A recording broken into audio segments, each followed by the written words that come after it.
Technical issues aside, I am Gandhi alongside Maven. This is Gandhi's Thoughts number 45. Today we're going to be doing an AGL7 full recap. Maves, how you living?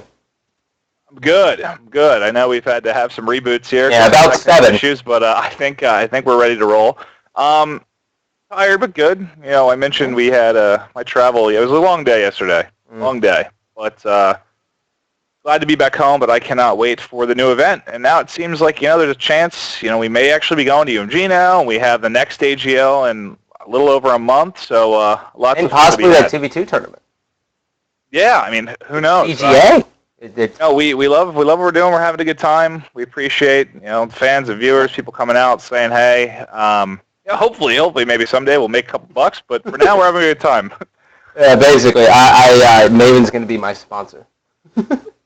Yeah, I will. I'm going to sponsor you. I'll give you $50 and a TGI Fridays $50 gift card to. Dude, that's all I need. Even though I don't think there's a TGI Fridays in Knoxville, at least in our area. So an Applebee's would be, or that Mexican place, because God knows $5 gets you just about everything. That Mexican place, I think my total tally ended up coming to 6 visits. So between the beer and food, I must have threw them a good $150. Oh, easily. Plus tip? Yeah. Oh, yeah. And they give you those king mugs. Beers and mugs. It's like 32 ounces. It's amazing. But so today we're going to be doing a full recap, as I already said. But before we get into that, I just want to give a humongous shout out to Battlefield Knoxville and the lovely ladies of Battlefield Knoxville. You guys are very, very nice. You were great hosts and hostesses. You tolerated us the entire weekend. About anything we needed, especially that fan. That fan came in the clutch. Oh, yeah, that was just the amount of clutchness there. Like, I was having trouble casting because we were off screen. We were off screen at the time, and Scott's just like dripping. Oh, dude, it was bad. He's like cleaning his armpit with the napkins while I'm trying to talk about the game. It was the worst. It was up there, but then you did the exact same thing when you threw on that stupid ambush. Well, not stupid. I love ambush. A full 2 days later, and I have to track down I'm trying to angle the fan while you're trying to talk to me. It was just yeah, it's getting a little warm. And we had those couches right next to us where Foreman was tickling you the entire time. Oh God, yeah. I liked it that we had those couches right there because when we're off screen or we're taking a commercial break, it's really cool for us to just look to our left and we have a bunch of top players we can talk about games with and chat with or flirt with, and that's mostly for Matt, and Richie was there for a while too. Yeah, for Richie. Yeah. Sure. But yeah, when you have those same guys and they are tickling you and putting fingers in your ear, and you see a water bottle fly by your face, it was a good time, man, to say the very least. So anyone in the Knoxville area, if you like laser tag or you want to just go and hang out, check out Battlefield Knoxville. It's awesome. Very, very nice people up there. And from what we saw with the laser tag, it was fucking huge. We actually didn't play it because we had no time, but that's... It's funny, we kept putting it off, saying, yeah, we're going to play. But, we didn't want to do it, beginning or middle of the day because it's kind of warm, and I didn't want to be a sweaty mess when we try to get up on camera, so we kept saying we'd do it, and it just, I don't know, just never happened. I know one level, and that's 100%. I don't give anything 50 in laser tag. You know what I'm saying? Good for them. I didn't want to hurt their egos. But so anyways, moving forward here, we're going to be going over the top 12 here. We're going to first start with teams that stuck out with us, and then I'm going to talk, probably with teams, we're going to talk about what players actually stuck out to us and who impressed us throughout the entire weekend. But so here is the top 12. And Maven, looking at the top 12, the first team I guess we got to talk about is Immortals. Yeah, and that's just mostly because, in that 9 through 12, I mean, there are some, kind of shocker stories. There are some players that have been doing well at past events, but, when you're talking about just pure popularity and following, you definitely have to go with Immortal. And the thing that stuck out with me, and for those of you that don't know, that's Alumnite, his younger brother Hoaxer, Elamite, and then Lanvalen. And one thing to point out right away, we didn't have nearly as many viewers for the free-for-all on Friday, and that's understandable. I mean, it's free-for-all. Dude. It's not... That was tough. 8 hours of casting that. Yeah, to talk for 9 hours through free-for-all. Not the same damn map. Yeah. But, the big thing to point out is 2 of the guys, actually, was Alumnite and Hoaxer, the brothers. Both got top 8. So, for us, after seeing them both get top 8, we had pretty high hopes for them. And I don't know. I don't think they were very happy with 9 through 12. I can't imagine they were.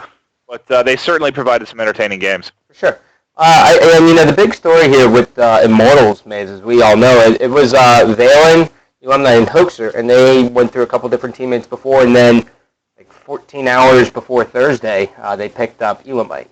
So they picked up Elamite as kind of like a last edition, just because Elamite, national champion, awesome player all around, good dude, very, very smart. And he's pretty good individually skilled, but the best thing about Elamite, as everyone knows, is his ability to stay alive. Him and Strong Side, ever since the get-go, that's them. So with picking them up, they didn't have as much practice as they would like, but I think a top 12 for them was pretty damn good. Yeah?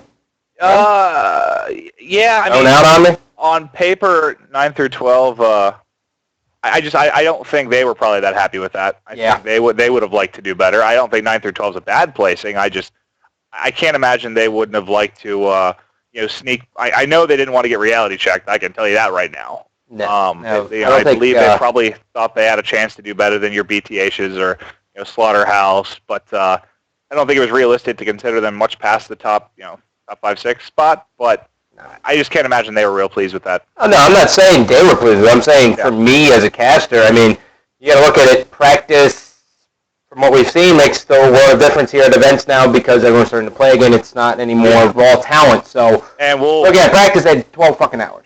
And we'll get to it, shortly here.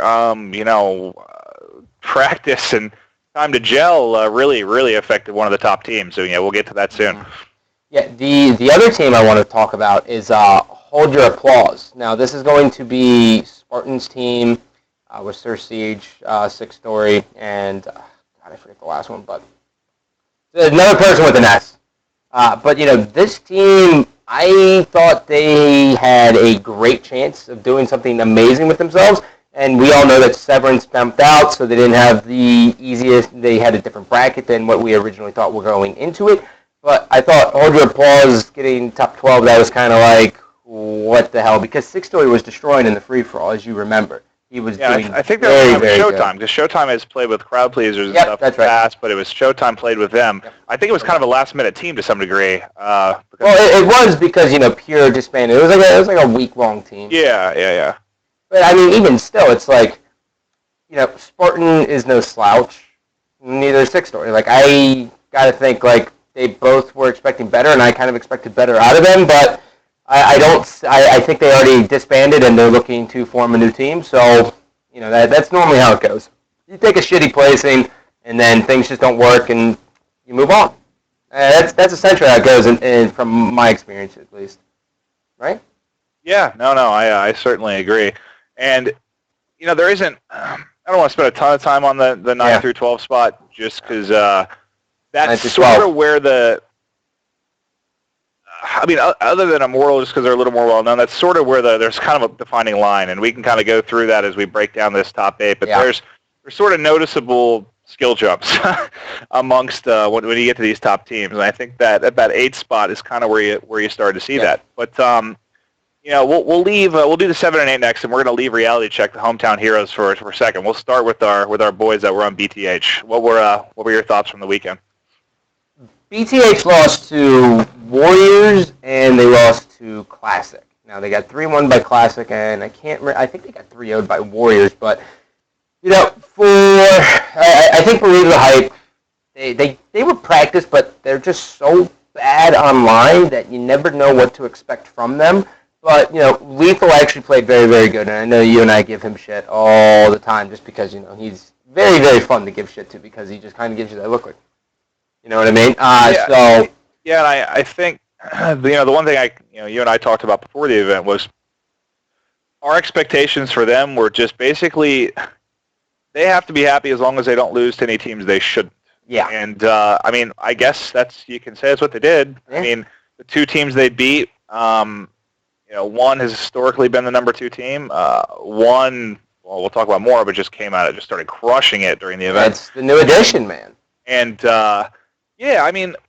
when you lose the Classic and Warriors, how upset can you actually be? I got to think relatively. I mean, I don't think a lot of people enjoy losing to a really good noob, just because of how he trash talks and everything like that. So I think a lot of people gun for him. So losing to him's got to be like not a slap in the face, but it's got to hurt someone like that because Maniac and Cloud are national champions kind of thing. Yeah, I think it probably hurt more until they saw the tear they then went on. Yeah.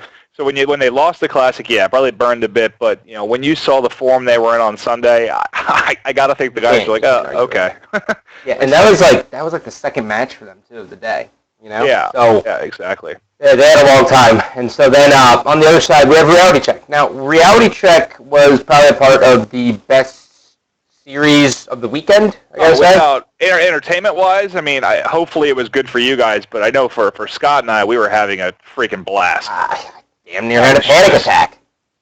Yeah, it was intense. Just nuts. I mean, what ended up starting it all, and I'm guessing some of the noise was coming through the stream. It had to have been.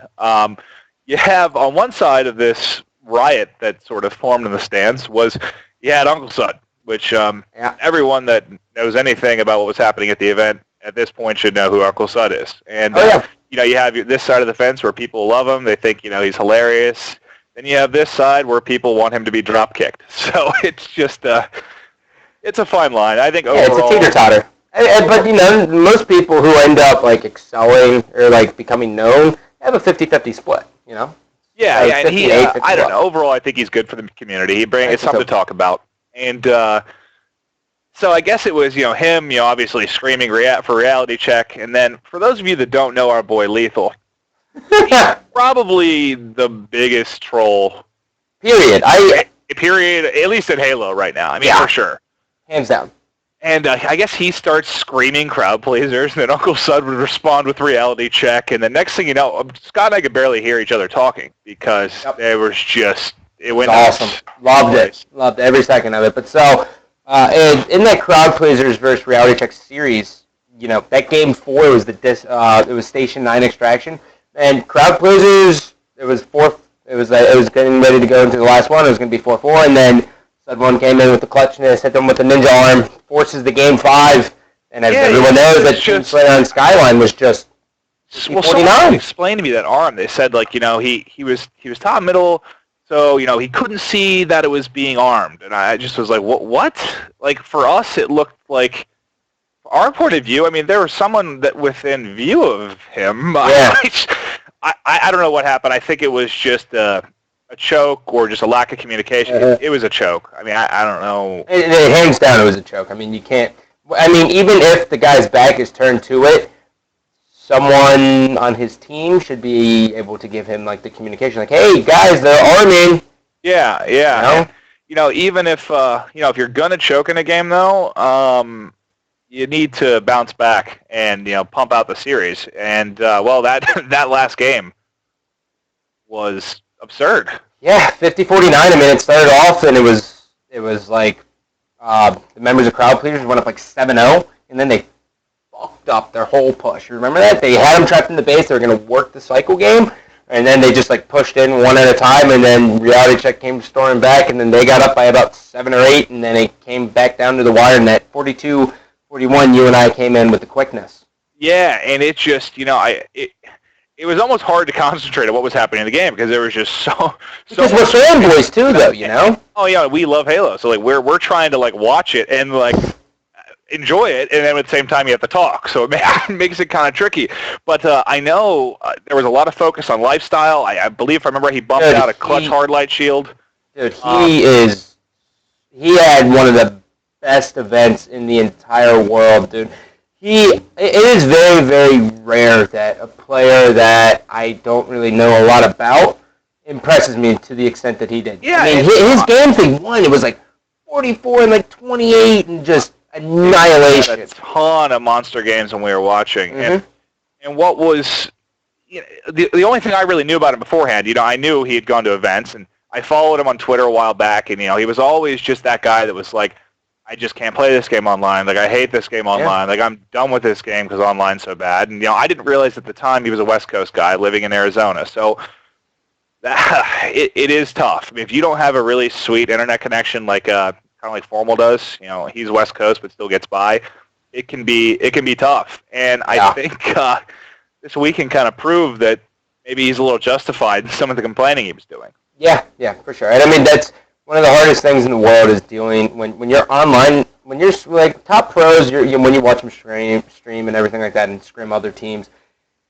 it's already frustrating enough for them to deal with online, and then on top of that, you mix in big lag issues for one person on your team, so then you're annoyed that he's bitching, right? So then it kind of, domino effect. But regardless, Lifestyle put on a hell of a match. But I had a hell of a series. Yeah, really had a hell of a this tournament. Game, we were, you think when it's, I think at one point it was like 48-47 or whatever the exact score was. It was very, very tight. And you think on a map like Skyline, the battle's going to end up maybe getting a base pushed or maybe on the street or top middle something will go down. Sure. But next thing we know, there's a fucking party bottom middle. Dude, it was literally like 4 dead bodies sitting bottom. Yeah, I think when the game ended, like there was like if 3 people were still one shot, like on sticky debt. It was bananas. It was terrible. So what happened was basically the members of Crowdpleasers said, "Oh, Absolute is by himself at the DMR."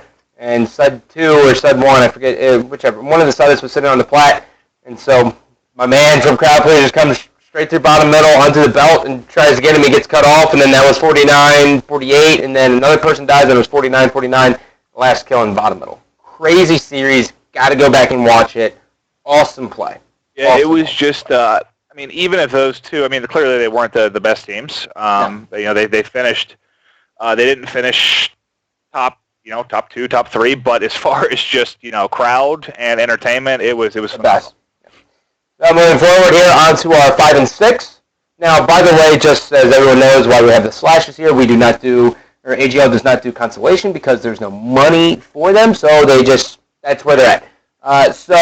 We just basically talked about Crowdpleasers here. Crowdpleasers is one of the only other teams to take a game from Ambush besides Status Quo.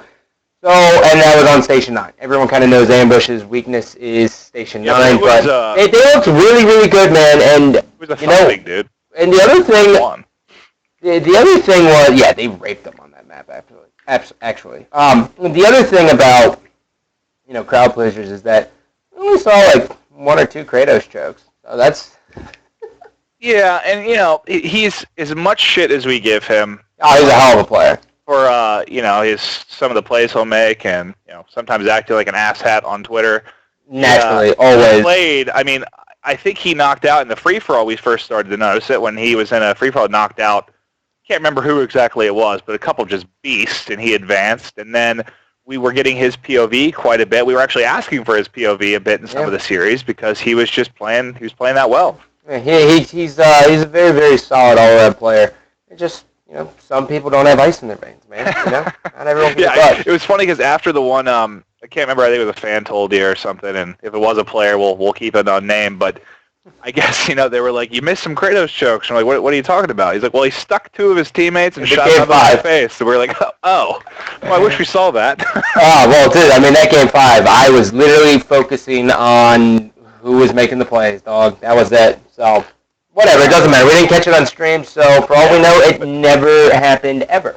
Yeah. And what's funny was that game 5, maybe I don't know if you heard the story, but like someone tells someone, and then like Ghost comes up to me and he's like, dude, apparently like when it was 49-49 reality check versus Crowdpleasers, one of the guys from reality check was giving this guy an animation and the guy got killed.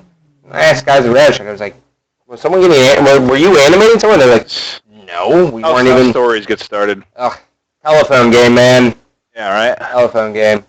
Crafty kids. Well, anyways, so the other team here is going to be Slaughterhouse. Now, Slaughterhouse is a team, I'll be honest with you, I don't think anyone in their right mind would have predicted them in the top 6. It's going to consist of Ares, my man Nick Bestman, who I dropped off at the train station this morning, Mason Cobb, a.k.a. Neighbor, and then rounding off Regicide. Now, the members of Slaughterhouse, they didn't look terrible versus Ambush in the winner's bracket, right? But in the loser's bracket, they were amazing, dude. I stopped and watched, and I know you were casting at the time, I think, with Ghost. I watched their match against Reality Check, dude. Bestman, Ares, and, well, really, I didn't watch too much of Neighbor, but... Bestman was shitting, from what I heard. He was just... devouring everything in sight. He just wasn't losing individual battles. And big thing about first-person shooters is you got to win your fucking individual battles, right? Yeah. So, Bestman looked really good. Aries is actually probably one of the best communicators I've ever heard. He was communicating for Bestman sometimes and himself at the same time. It was well, Nick, you gotta give him a little help. Yeah, you gotta give Nick a little. That Bass Pro hat only does so much, Oh god, he asked. We drove home together, and he was like, "Did you guys really make fun of my Bass Pro hat?" And I was like, "Oh yeah." Oh, we got it on camera. We made fun of Nick quite a bit, but and Neighbor. I mean, anyone that's been involved with Halo at all, I mean, has heard of Neighbor. He was, one of the top players for years, and he hasn't great player. Hasn't really done a lot in Halo 4 to this point, and I don't think there's anyone that'll say he's quite on form with where he was when he was a top 5 player or so. But he looked great, and from what I hear, he was taking faces. When he picked up that rifle, he was really making plays, which that doesn't surprise me at all. No, not at all. The big thing with Mason is everyone always, if you have no idea, was just the communication factor. Like he has the ability of tunnel visioning in, where he just doesn't pay attention to his surroundings. But they got their 6 man and they beat Reality Check 3-1, and that's something that I never saw coming. I thought their run was going to be done right there, but the funny thing is Lethal, because BTH got knocked out, ended up going and coaching Best Man versus Reality, versus Warriors. So I thought that was pretty fucking funny. Yeah. And I think I talked to Nick a little bit, but I got the feeling that considering the time they put in from when they formed the team, they were pretty happy with where they placed, and I think they have to be, because once you go past where they finished, I mean it's just trouble. So yeah, it's honestly just monsters. Yeah, it's like getting to the final bosses of like a video game. I think I said we had that these lines we kind of break it up by. I think after this 5-6 spot is kind of where we're going to get to the top 4 of teams that you and I really think have a chance to compete. And that's going to be next we'll talk about Warriors, but these top 4 here. Granted, we kind of put another line kind of between Ambush and number 2. Yeah, the way they've been playing. But this 2, 3, 4 spot, these 3 teams are the ones that are kind of very easily interchangeable. And I don't mean to cut you off, but Warriors. Fan favorites. Everyone knows Warriors. The big thing with Warriors is everyone knows Goofy came in. They only had 4 days of practice. Doesn't matter. Regardless, that status quo match. Okay, they went up the first 2 games. I think the first one... They dominated the first 2 games. So I forget the game 1, which was the Capture the Flag, but the second game, which was TS on Simplex, which is a game that's notorious for being close throughout pros. It doesn't matter who. You remember Crowdpleasers versus Ambush was like 50-47, and it was like 41-40, 41-42. Like, it was just back and forth. They beat status quo like 50-32, right? And then when we looked at the game types together, and we said, oh shit. Station 9's next. This is a 3-0. I can't believe status quo's out, of winner's bracket, because they manhandled Classic. They manhandled Classic in the winner's bracket. Well, yeah. They 3-0'd them. 3-0'd them, but they were close. They were close, but pretty close, you can't. 3-0's a 3-0 though. 3-0 is a 3-0. Yeah. Right. It doesn't matter how close it is. I agree. Still, when it comes down to a continuation series, it doesn't matter if those first 3 were close. Yeah, not at all. But so. Warriors is their best game type, even online on shitty hosts. They could be playing Europeans for all they care, and they win Station 9. So they kind of shit the bed on that. And then I think it just kind of got away from them, man. We could very easily have seen Warriors in the top 3 if they would have just played Station 9 the way they should have. And you kind of, man, you said the whole, Goofy being gone thing wasn't a big deal, but the reason it was a big deal, if they had the same team, I don't think it would have been that big of a hitch because they already had a lot of team chemistry. They'd already played together a lot. But that combined with the addition of APG, which is the player that I love him. But I feel so bad for him this event because he had so much pressure on him. And, he had basically, 3.5 days to practice with this new team. Yeah. Just mark my words. When they have 2 weeks to grind it out before UMG, it's not going to go like that. They're going to look a lot sharper, I promise you. Oh, for sure. But, the other thing is they had their glimpses of brilliance, dude. We saw that. The games they won, they fucking won, right? Yeah. I don't think they were, playing awful or anything. I just think a little more practice is going to do it, man. Yeah, and I'll tell you what, man. I know you and I were both extremely happy at the Sunday night festivities when we got to hang out with Legit. He is a fucking cool ass dude. I've known him since 2006 now. He is he's the man. One of my favorite, definitely one of my favorite Halo players to actually hang out with outside of the game. He's gonna hate us because of the group text that we're all in. But. Oh yeah. I think it's like 6, 7 of us texting, and he's responded like twice. So I mean, he looks at his phone and it's. Oh yeah, I'm just waiting for the. Hey guys, I don't want to be rude, but could you take me out of this group text? Yeah, because that's what Legit sounds like. That's the worst impression ever. Just terrible. Oh, that was like the opposite of how you sound. Yeah, no, complete opposite. So, anyways, moving forward here, Classic. The team, Classic going into this event, dude. I made my brackets, and obviously Severance left or didn't go, so my brackets were all fucked up. But so. Going into this, I had Classic being my number 2 team, and the reason I did was because this team, in my opinion, has the 4 players who have the most to prove, right? So you have a really good noob who got dropped, and then you have Mick Wynn, who hasn't made a top 4 in his life in a real event. Yeah, and then it's just, I mean, there's a lot of stuff to talk about with this team. One, I mean, it helps that we commentated on a lot of their series, so that certainly makes it easy, but... Yep. I mean, oh gosh, I don't even know where to start. I mean, I guess we can start with Rhino because he, I mean, this tournament was huge for him. It was almost kind of the opposite of APG because like APG kind of has the pressure. He's going to the higher seeded team, whereas Rhino doesn't exactly have as much to prove. I mean, yeah, they need to finish well, but that series with the Warriors, I can't even imagine what was going through Ryan brain with that matchup. Then what's going on with Mikwin because we talked a lot about kind of the Mikwin relationship, Mikwin Ninja relationship. He's got an alter ego. It's yeah. It's a sensitive identity disorders bucket.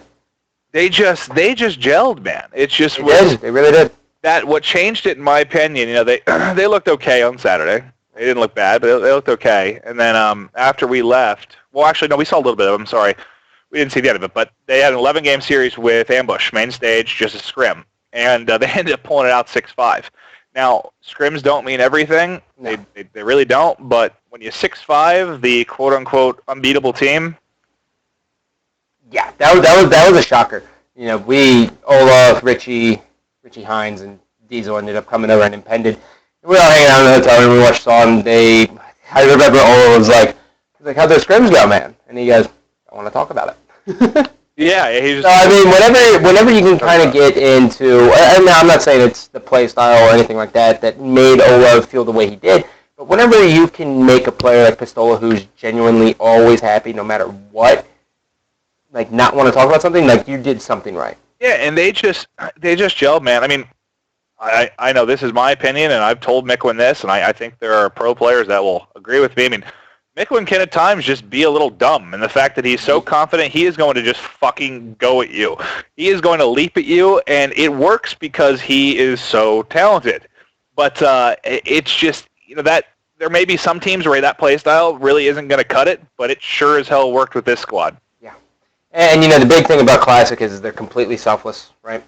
And the only one who really gets any of the power weapons is Chig, and Chig was just... bleh. And everyone's like, well, what was so good about Chig? Well, I remember there was an Extraction on Haven game versus, I forget who it was, but essentially Chig had 3 arms and he went like 35 and 22. And other than that, I don't think he was always in the top 2 on his team in Team Slayer. He was just destroying. And you casted his game on a drift where you just said it was the funniest thing in the world. I didn't follow him too much back in Halo 3. It's kind of when I took my little hiatus from really watching too much of MLG events, and but I did know just from the little bit I did that they referred to sniping as chigging. What he would do is chigging because he just dome people. Right. And this was the first time where I really it's like Status Quo didn't understand that he was playing and that he had a sniper rifle. Like he was just in their attic, and he must have got 6 to 8 headshots in like a 30-40 second span. I went back and watched that rebroadcast. It was hysterical. Oh yeah, and I hope I was trying to commentate. I was basically just yelling at the other team, like, guys, he's still there. They just kept popping out, and he wasn't missing. It was so funny. Yeah, hysterical. But so I think Classic, like, looking forward here, I always am going to like their matchup versus Warriors just because, Warriors, Warriors is going to be gunning for Classic this next event, but they're also going to be gunning for first. Like, Ninja and the guys on that team all have a very, very good understanding of how to win an event and how to get to that, to win. So, I think, but that next matchup, Classic versus Warriors, is going to be fucking crazy. But more importantly here, like, just looking at this past event, like I said, they got manhandled by Status Quo, essentially, in the series because they lost 3-0. But if you change a couple things, you change a couple decisions, I could very easily see that same tournament changing completely. Like, I could see a 6-2 going in favor of Classic if just a couple things switched up. And it's just, I know you did a Gandhi's thoughts on team changes back in the day, and yeah. I hope there aren't any drastic changes, because I think there's... Yeah. I think that'd be fucking retarded. Most of the teams can take... I mean, you got to know... Status Quo has to be happy. I mean, they would... I just knowing those guys and the conversations we had at the airport and how confident they are, they think they can get first, and they want to get first. Yeah, I mean, that's Flame Sword and Dursky leadership, man. Yeah. Great So, like, dudes. they're not... I mean, they're happy with second, but they're certainly not going to settle. And Classic, for all the reasons you've already talked about, is pumped to where they be. I think the only team that is going to be a little upset is Warriors, but I hope... with the leadership they have on their team, they're going to talk and understand that there's a very good chance this was a fluke, and they can get right back to that 1-2 spot. But I don't know. I just hope there's no drastic moves made. I see people in chat keep saying, "Has Brad been dropped? Has Brad been dropped?" And I pray to God not. No, and if they drop him, they're out of their fucking minds. Yeah, that would just be. In fact, I will go ahead and say that if you guys drop him, I hope you guys never plays well again, because that's the dumbest thing. Oh yeah, and like that game 2 versus Classic, he had 20 fucking kills. Oh no, he asked me. He's like, how was I playing? I was like, dude, what are you? Shut up. Yeah, dude, he's such a woman, wasn't he? A woman? He really was. He was depressed, and he just I don't know. But he was, dude. Every game we saw, he was crushing it. I mean, he was on that left monitor like the whole time in real time, and when I wasn't casting, I was just like staring at it because he was playing that well. He just very rarely misses. But anyways, moving on to the number 2 place team, Status Quo. Safe to say, Maves, that Status Quo has solidified themselves as the second best team after this event. They 3-2'd Warriors, and even though they were close, it doesn't matter. Then they 6-2'd Classic. And yeah, dude, the big thing with Status Quo is they put in probably the most time out of any team going into this event. But the main thing I really liked about them is they take a very, very different approach to the game than a lot of other teams. They like to sit down and forge, they like to sit down in theater and really start thinking of ways to be like methodical and just dissect the game as much as humanly possible. And it fucking paid off for them because they went from 4th to fucking second. Yeah, and it's just like, in the games we watched, and, there were some people that were they were hilarious comments, but yeah, they weren't really true. After the finals, they were like, it was just like Ambush went in and was playing matchmaking. And, the games were a lot closer than that. I think those comments just come around because Ambush is just, when they're on, there's just currently not a team that's going to beat them. And they were playing very, very well. Yeah, they played super sick. For Status Quo, from what I saw, and this isn't taking away from Ambush, it's just the maps where there are snipers. It looked a lot harder for them. Yeah. The maps where there weren't snipers, it seemed like they were in the mix a lot more. And, I don't know if they just need to grab the snipers on dispatch and find a trash can somewhere where they can just get rid of them. Yeah, just fucking pick them up and drop them real quick, man. Yeah, just, I don't know what their strategy is going to be. And it's not like they have bad snipers on their team. It's just Ambush. Well, we'll touch on Ambush. I'll tell you what Status Quo has to do. So Status Quo... we always see the teams always like to keep the pressure on. Well, Status Quo has no problem. Like we saw it so many times on Simplex, and I know me and you always talked about it. They have no problem sitting in their base and waiting, and have capture flight on Simplex, right? They all sit in their base and wait and try to funnel you in, and then when they kill you with sprint and there's a 10-second respawn, they're basically on your base.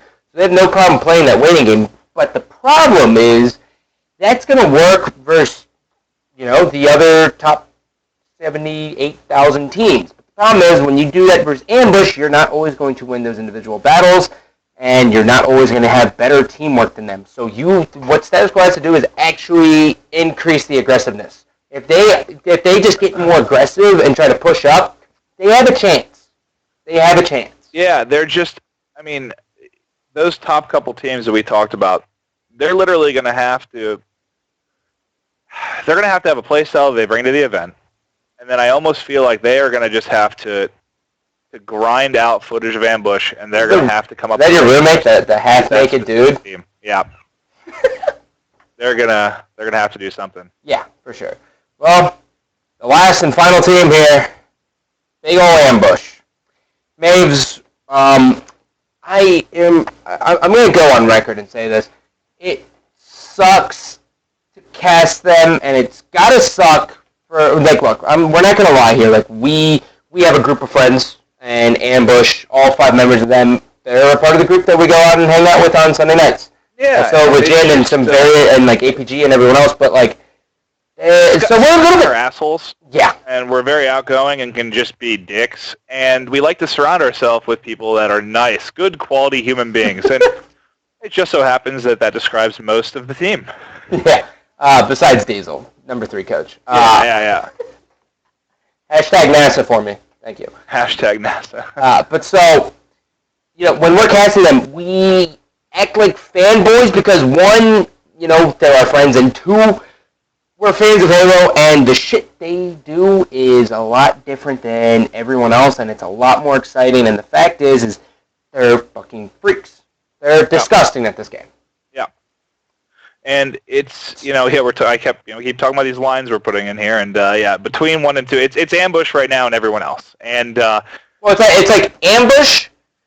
2 through 4 is kind of, and then like the lines here, and then it's like everyone else. In my opinion, I think 2 through 4 have just a big, like, they're content. The top 4 we see here at this event isn't going to change anytime. Yeah, exactly. Like, as well as, your Slaughterhouse, Crowdpleasers, Believe the Hype, or Reality Checks have played, I don't see them cracking the top 4 unless, like, changes to the team are made. I don't think any of those teams have enough firepower to crack. I don't. And that's not me trying to be a jerk or, talk down on those teams. They did great, but that's just my opinion. Yeah, but so ambush, like we don't want to just. It's hard to cast because it's like every map they're favored to win besides Station 9. So it's like even then they're still supposed to win. Yeah, but it's like how their best map. Like how the fuck are we supposed to like paint the picture that like it's going to be a fair matchup when it's like. Yeah, and I'm saying to other teams. I was talking, when I was with Flame and Enable at the airport, and I'm like, listen, I don't care what you guys need to do, but I need you to get up there and compete for that 1 spot. And I like ambush running. I like that Titan thing. I like all the players. So I don't really have a problem with it. It's just strictly from a commentating point of view. Like it's hard for us when they're just rolling. It's not exciting. I'd rather do a crowd pleaser, just reality check. We end up finishing like 6th and 8th. Yeah. Rather do that series than what we're watching in the finals, just because it's just they make it look so easy sometimes. Yeah, it's crazy. And I know you and I are notorious for giving Diesel shit, but Diesel missed 1. I counted 1 throughout the entire tournament. 1 overshield. 1 fucking overshield. That was it. And you said that right. I love to pick on Diesel. It is. He's the best person in the world to troll. So when everyone's done with this, tweet at Tyler Hoyt, HOYT, and hashtag NASA for him. Yeah. I kept calling him the 3rd best coach, and he was calling me the 7th best caster all weekend. It's just we have a hell of a lot of fun with him. We really do. Yeah. Well, so that's gonna do it for our little recap here. Really. What we want is to challenge everyone 2 through 79-ish, 79 teams, to fucking get better to challenge ambush. Yeah, come on. It's getting disgusting. They're our friends and all, and we come off as fanboys sometimes because they are our friends, but someone give them a run for their money. I want to make fun of them a little bit, so you need to get your game up. This is one thing we wanted to touch on, and there's going to be a former pro, a real real monster that is going to be returning. Yeah, the final segment of this show. So this is what you guys get for sticking around. So Roy, the boy, Roy's our boy, is returning.